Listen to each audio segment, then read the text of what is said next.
اگر تم میں سے کوئی بچ جائے تو جا کر ہمارے بچوں کے سروں پر ہاتھ رکھنا، ان سے کہنا کہ تمہارے والد کو مار دیا گیا، ان کو مار کر سمندر میں پھینک دیا گیا، ان کے سروں پر ہتھوڑے مارے گئے، ان کی آنکھیں نکالی گئی، پھر جب مر گئے تو سمندر میں ان کے بے جان جسموں کو بہا دیا گیا۔ جناب علی، مراکش کشتی حادثے میں جاں بحق ہونے والے دو بھائی جو خالہ زاد بھائی ہیں، کل ملا کر جاں بحق ہونے والوں کی تعداد 50 کے قریب ہے۔ 65 افراد اس کشتی میں سوار تھے، سب کو مار کر پھینکا گیا، لیکن 10 سے 14 افراد جو کہ زندہ بچ گئے ان کو ہسپتال منتقل کیا گیا۔ اب جناب یہ نوجوان، پاکستانی نوجوان جن کی اکثریت اس کشتی میں سوار پاکستانیوں کی تھی، یہ اسپین جا رہے تھے۔ افریقہ کے ایجنٹوں کے حوالے جب ان 65 افراد کو کیا گیا تو ان 65 افراد کے ساتھ افریقہ کے ایجنٹوں نے کیا اول تو ان کو مارا، ان کو پیٹا، مارنے کے بعد جب دیکھا جو ذرا بھاری جسامت کا لڑکا تھا یا آدمی تھا یا نوجوان تھا، تو اس کو 4 سے 5 افریقی مل کر اسلحے کے زور پر اس کو باندھتے، اس کی آنکھیں نکالتے،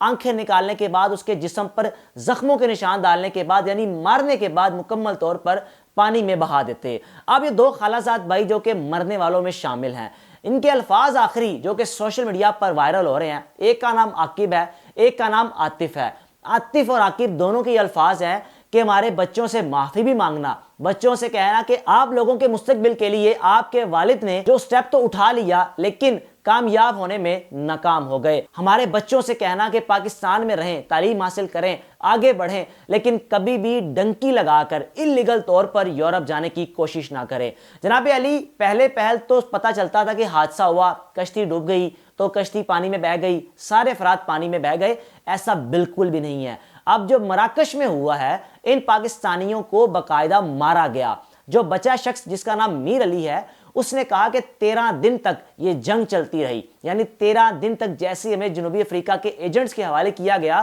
تو ان لوگوں نے ہمارے ساتھ وہ سلوک کیا کہ 4 سے 5 روز پہلے ہمیں پانی نہیں دیا، ہمیں کھانے پینے کے لیے کچھ نہیں دیا، پھر جب سمندر کے بیچ میں جا کر ہمیں یہ فیل کروایا کہ کشتی کا پیٹرول ختم ہو چکا ہے، یعنی انجن بند ہو چکا ہے، کشتی خراب ہو چکی ہے، اب نہ آگے جا سکتے ہیں نہ پیچھے جا سکتے ہیں، پھر کیا جو بھاری جسامت کے تھے سب سے پہلے ان کو پکڑا۔ بچ جانے والے نے بتایا کہ جب تک ہم ان سے لڑ سکتے تھے ہم نے لڑا، لیکن جب ہماری بھی ہمت ہار گئی پھر اس کے بعد ہم نے ان کے ترلے منت سماجت کی کہ خدا را ہمیں چھوڑ دیں، ہم آپ کو پیسے دے دیتے ہیں، جتنے پیسے آپ مانگیں گے، ڈیمانڈ کریں گے آپ کو ہم پیسے دے دیں گے۔ لیکن ان کو ذرا بھی ترس نہ آیا۔ 40 سے 50 کے قریب پاکستانی ہیں جن کے بے جان جسم مل چکے ہیں، یعنی ان کو سمندر میں بہا دیا گیا، اور 14 افراد جن کو پانی میں مار کر بہایا گیا تھا، بقول ان کی نظر میں کہ یہ بھی مر چکے ہیں، لیکن اللہ نے ان کی زندگی رکھی ہوئی تھی۔ اب سمندر کنارے جو مچھلیوں کا شکار کرتے ہیں مچھیرے، جب ان لوگوں نے دیکھا کہ بے جان جسم تیرتے آ رہے ہیں، ان کو نکالا جائے، لیکن جب کچھ افراد کو نکالا تو اسپتال منتقل کیا تو ان کی زندگی بچ گئی، لیکن اکثریت نوجوانوں کو مار دیا گیا۔ اب ان دو بھائیوں کے الفاظ سوشل میڈیا پر اس قدر وائرل ہو رہے ہیں کہ آخر ان دو بھائیوں نے کس طرح اپنے تمام دوستوں کو کہا ہوگا کہ چلو اگر تم میں سے کوئی بچ جائے، تم بچ جاؤ، یا کوئی بھی بچ جائے، جا کر اپنے ہمارے بچوں کو بتا دینا کہ آپ کے والد کی قبر نہیں ہے، ان کو پانی میں بہا دیا گیا تھا۔ جناب، کسی کا تعلق گجرات سے ہے، کسی کا تعلق منڈی بہاولدین سے ہے، کسی کا تعلق شیخوپورہ سے ہے، کسی کا تعلق قصور سے ہے۔ یہ وہ نوجوان ہیں جن کو جھانسا دے کر یہ کہا جاتا ہے کہ ہم آپ کو